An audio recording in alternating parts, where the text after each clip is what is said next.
سے پڑھاؤں، بلند آواز سے میرے ساتھ مل کر پڑھیں۔ الصلاۃ والسلام علیک یا رسول اللہ، الصلاۃ والسلام علیک یا رسول اللہ، الصلاۃ والسلام علیک یا نبی اللہ،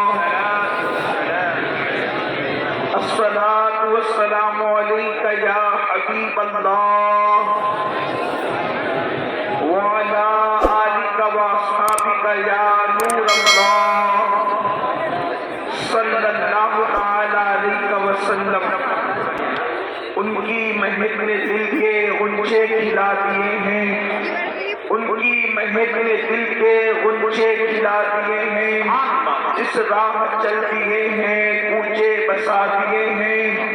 ایک دل ہمارا کیا ہے آزار اس کا کتنا، ایک دل ہمارا کیا ہے آزار اس کا کتنا، تم نے تو چلتے پھرتے مردے جلا دیے ہیں۔ ہم سے فقیر بھی اب پھیری کو اٹھتے ہوں گے، اب تو غنی کے در پر بستر جما دیے ہیں۔ دولہا سے اتنا کہہ دو پیارے سواری روکو، مشکل میں ہے باراتی پرخار وادیے ہیں۔ اور اللہ کیا جہنم اب بھی نہ سرد ہوگا، اللہ کیا جہنم اب بھی نہ سرد ہوگا، رو رو کے مصطفیٰ نے دریا بہا دیے ہیں۔ اور میرے کریم سے گر قطرہ کسی نے مانگا، میرے کریم سے گر قطرہ کسی نے مانگا، دریا بہا دیے ہیں، تربے بہا دیے ہیں۔ آنے دو یا ڈبو دو اب تو تمہاری جانب، آنے دو یا ڈبو دو اب تو تمہاری جانب، کشتی تمہیں پہ چھوڑی لنگر اٹھا دیے ہیں۔ اور ملک سخن کی شاہی تم کو رضا مسلم، جس سمت آ گئے وہ سکے دکھا دیے ہیں۔ آج کی یہ محفل رضا نگر رامپور کی سرزمین پر عقائد و اعمال کی اصلاح کے لیے منعقد کی گئی ہے۔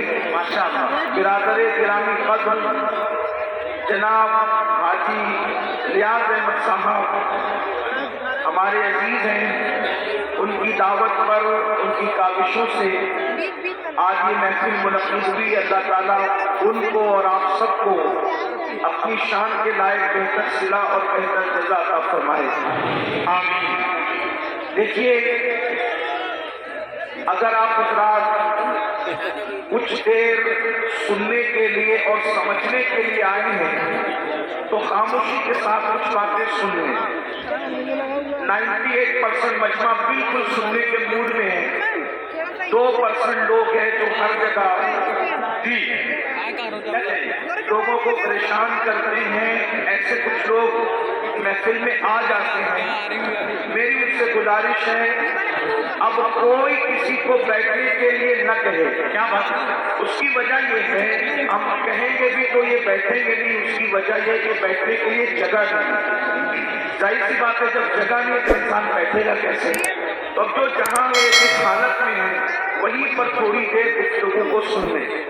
آپ نے کتنی محنتیں کی ہوگی، یہاں کے علماء نے، یہاں کی عوام نے، بھائی ریاض نے، سب لوگوں نے ایسی محفلیں سجانے کے لیے بہت محنت کرنی پڑتی ہے۔ محفل تو 4 گھنٹے کی ہوتی ہے لیکن محفلیں سجانے کے لیے لوگوں کو مہینوں لگ جاتے ہیں۔ تو تھوڑی دیر کے لیے آپ سنیں۔ اللہ پاک کی بارگاہ میں دعا ہے کہ اللہ تبارک و تعالیٰ مجھے حق کہنے اور آپ سب کو حق سن کر اس پر عمل کرنے اور اسے عام کرنے کی توفیق عطا فرمائے۔ بہت دیر تک آپ کو امتحان اور آزمائش میں نہیں رکھا جائے گا، تھوڑی دیر انشاءاللہ آپ سے ہم گفتگو کر کے محفل مکمل کریں گے۔ آیہ کریمہ کی جس حصے کی تلاوت کی گئی ہے اللہ تبارک و تعالیٰ اس کے متعلق مجھے حق کہنے اور آپ سب کو حق سن کر اس پر عمل کرنے اور اسے عام کرنے کی توفیق عطا فرمائے۔ اللہ تبارک و تعالیٰ نے اپنے ایمان والے بندوں کو اور بندیوں کو 2 ذمہ داریوں سے نوازا ہے، 2 ذمہ داریاں سونپی ہے۔ اللہ پاک ارشاد فرماتا ہے، اے ایمان والو قوا انفسکم واہلیکم نارا، کہ اے ایمان والو اپنے آپ کو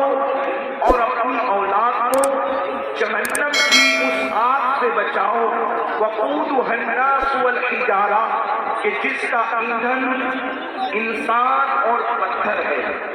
اپنے آپ کو بھی جہنم کی آگ سے بچاؤ اور اپنی اولاد کو بھی جہنم کی آگ سے بچاؤ.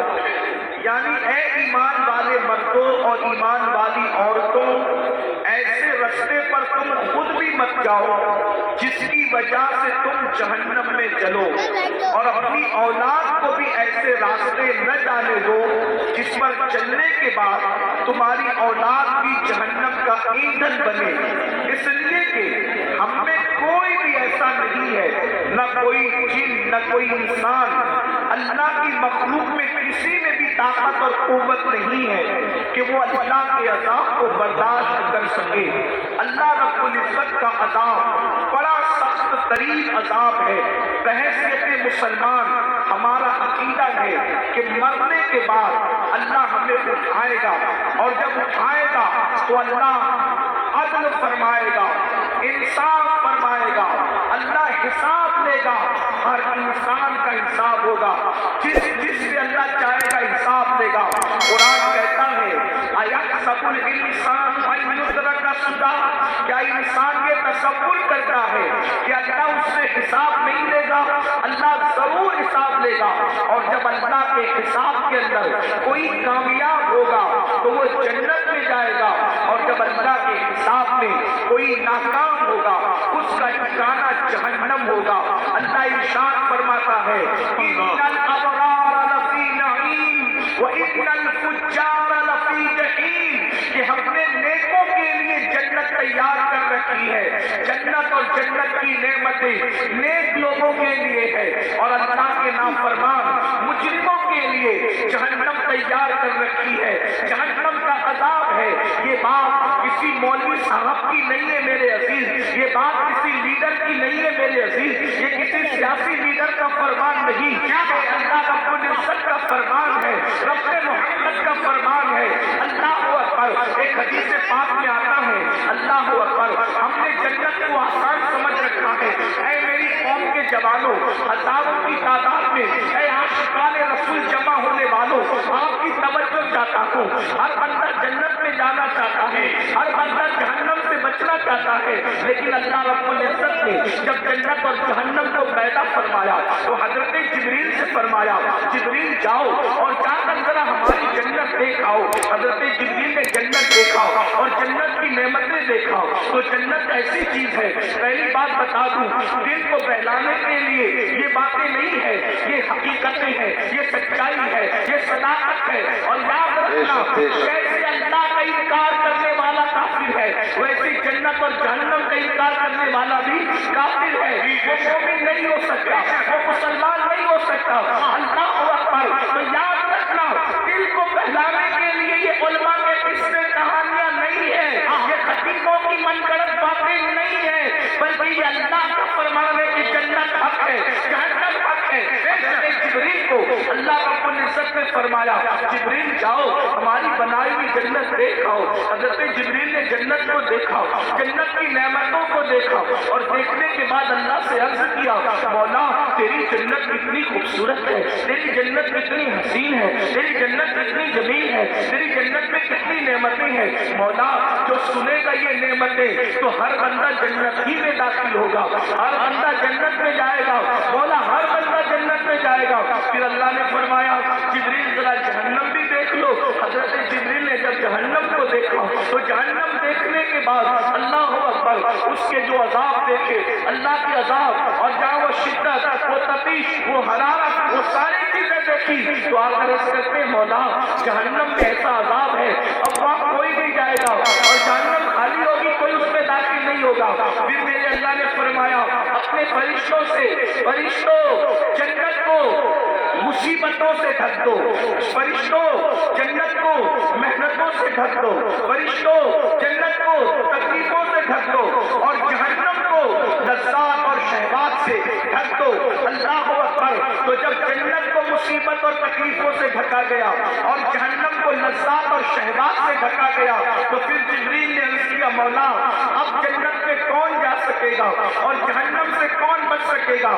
یعنی جو راستہ جنت کی طرف جاتا ہے وہ مصیبت والا ہے، وہ تکلیف والا ہے، اور جو راستہ جہنم کی طرف جاتا ہے وہ راستہ لذت والا ہے، شہوت والا ہے، عیش والا ہے، آرام والا ہے۔ جیسے مثال کے طور پر اب یہاں جتنے بیٹھے ہوئے کھڑے ہوئے لوگ پوری محفل میں شریک ہیں، میں توجہ چاہتا ہوں، راہ جنت کے مسافر بننا چاہتے ہو یا جہنم کے راستے پہ چل رہے ہو، خود اپنے آپ میں ڈوب کر فیصلہ کر لو۔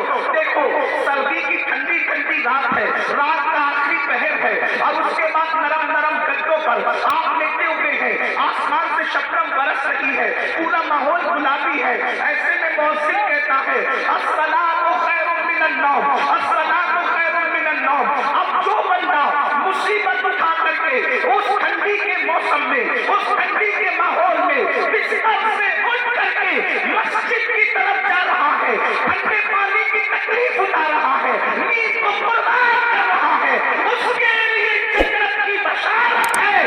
اور جو نرم نرم بستر پہ لیٹا ہوا ہے، جو نرم بستر پر آرام کر رہا ہے، جو نرم بستر پہ سو رہا ہے، اللہ اکبر،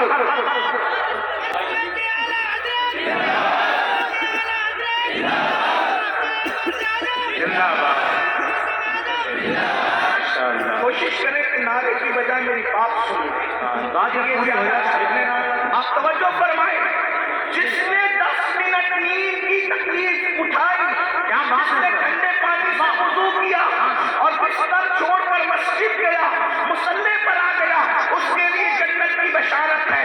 یاد رکھنا، اب توجہ کریں، 10 منٹ کی تکلیف نے ہمیشہ کی تکلیف سے آزاد کر دیا، اور جو بستر پہ فجر کی نماز میں سوتا پڑا رہا اور عیش اور آرام کرتا رہا، اب اس کے لیے جہنم کی آگ ہے۔ بتاؤ عقل مند کون ہے جو 10 منٹ کی تکلیف اٹھا کر ہمیشہ کی راحت پانا چاہتا ہے، یا 10 منٹ سو کر کے جہنم کی آگ کا ایندھن بننا چاہتا ہے؟ عقل کہاں گئی؟ ہر انسان کیا چاہتا ہے؟ تھوڑی تکلیف اٹھا لو، ہمیشہ کی راحت حاصل کر لو۔ تو اللہ نے جنت کو سمیٹ دیا ہے، اللہ نے جنت کو لپیٹ دیا ہے، تکلیفوں میں، مصیبتوں میں، اور اللہ اکبر مشقتوں میں، امتحانات میں، آزمائشوں کے اندر۔ اللہ اکبر، کیا آپ نہیں دیکھتے میرے آقا صلی اللہ علیہ وسلم کے دیوانوں، رمضان المبارک کا پیارا مہینہ ہے، صبح صادق سے لے کر کے غروب آفتاب تک کے بھوکے رہ لو، پیاسے رہ لو، اور وظیفہ زوجیت سے محفوظ رہو۔ اللہ اکبر، یہ چند گھنٹوں کی مصیبت اٹھاؤ اور پھر اس کا صلہ کیا ملے گا؟ آقا ارشاد فرماتے ہیں روزے دار کو 2 خوشی نصیب ہوتی ہے، ایک افطار کے وقت اور ایک اس وقت نصیب ہوگی جب وہ اللہ کا دیدار کرے گا۔ اور روزے دار کے لیے جنت کے 8 دروازے کھول دیے جائیں گے، اور کہا جائے گا روزے دار جس دروازے سے چاہے تو جنت میں داخل ہو۔ 12-13 گھنٹے بھوکے پیاسے رہا، 12-13 گھنٹے بھوکے پیاسے رہا، دیکھو اس کو ہمیشہ کے لیے جنت کی نعمت مل گئی۔ اور اگر 12-13 گھنٹے بھوکے پیاسے رہنے کی ہمت نہیں، وہی عیش جو اور دنوں میں تھے، وہی کھانا جو اور دنوں میں تھا، رمضان شریف میں کھاتا رہا، گٹکا کھاتا رہا، سگریٹ پیتا رہا، پانی پیتا رہا، موج موج کرتا رہا، بولو چند گھنٹوں کی وجہ سے اب وہ جہنم کا ایندھن بنے گا کہ نہیں بنے گا؟ تو یاد رکھنا، جنت کو محنتوں سے لپیٹا گیا ہے اور جہنم کو عیش و آرام سے۔ اب بتاؤ میری قوم کے جوانوں، اللہ اکبر، ہم لوگ عیش اور آرام کے اندر مبتلا ہے، گناہوں کی لذتوں میں مبتلا ہے، شہوات کی لذتوں میں مبتلا ہے، جرائم کی لذتوں میں مبتلا ہے۔ میرے بھائیو یاد رکھنا، یہ دنیا میں آپ کو ہمیشہ نہیں رہنا، ہمیں بھی ہمیشہ نہیں رہنا۔ اللہ اکبر، آئیے تھوڑا جہنم کا تذکرہ احادیث کی روشنی میں کیا جائے تاکہ ہم سوچیں ہم کس قدر سے وہ تباہی کی طرف جا رہے ہیں، کس طرح بربادی کی طرف جا رہے ہیں۔ اللہ اکبر، آئیے آپ کو بتاؤں، آج ہم کسی کی بھی بات کو مان لیتے ہیں لیکن اللہ رسول کی بات نہیں مانتے۔ یہی ہے نا، اگر ڈاکٹر کہہ دے تمہیں شوگر ہو گیا ہے، تم میٹھا مت کھانا، ہم میٹھا بند کر دیتے ہیں۔ رسول اللہ نے فرمایا داڑھی نہ منڈانا، بولو حضور کی بات مانتے ہو؟ ڈاکٹر کی مانتے ہو، رسول اللہ کی نہیں مانتے۔ اگر ڈاکٹر کہتے تمہیں بلڈ پریشر ہو گیا ہے، نمک نہ مت کھانا، نمک چھوڑ دیتے ہو، پھیکا کھانا کھانا شروع کر دیتے ہو. ڈاکٹر کی مانی, رسول اللہ کی نہیں مانی. اس کے بعد آپ دیکھیں, اگر جس کے یہاں 10,000 کی نوکری کرتے ہو, 10,000 کی نوکری کرتے ہو, وہ کہے تم مجھے صبح 6 بجے آفس میں چاہیے, تو کیا چوں چرا کرتے ہو, کیا بحث کرتے ہو, مباحثہ کرتے ہو؟ نہیں. جیسے